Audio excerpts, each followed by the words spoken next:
Heute mal vor einer anderen Kulisse, und zwar basteln wir an unserem Bus rum. Ich hätte gern aus dieser Bambusstange eine Vorhangstange, und dazu müssen wir auf der CNC was anbringen.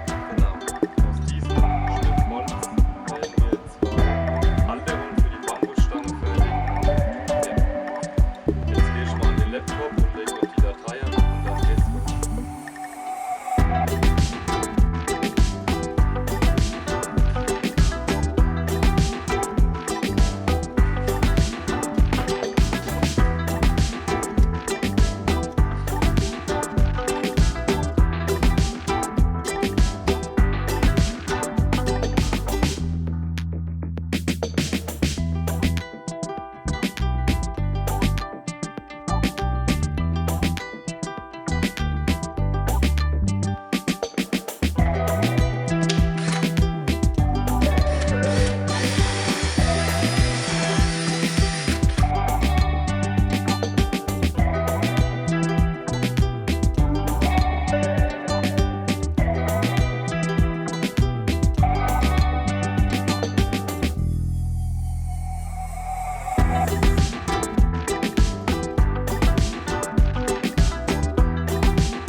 Sehr gut aus, da kommt dann die Bambusstange rein.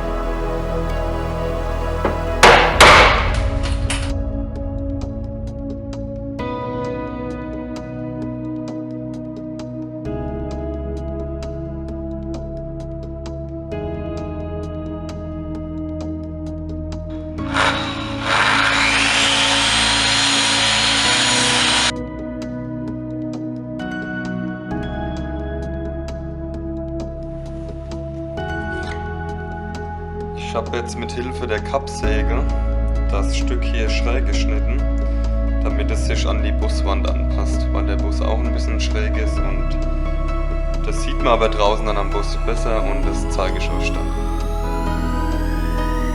Jetzt seht ihr auch, warum ich das ganze Teil hier schräg geschnitten habe, weil die zwei Seiten hier von dem Bus auch schräg gehen, dass es dann schön angepasst ist.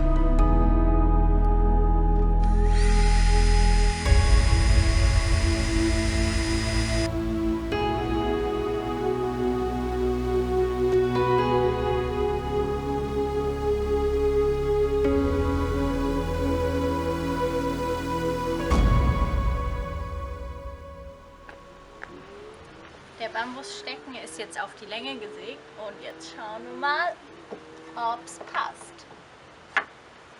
Perfekt. Dann kommt jetzt noch der Vorhang rein und dann ist es fertig. Tschüss.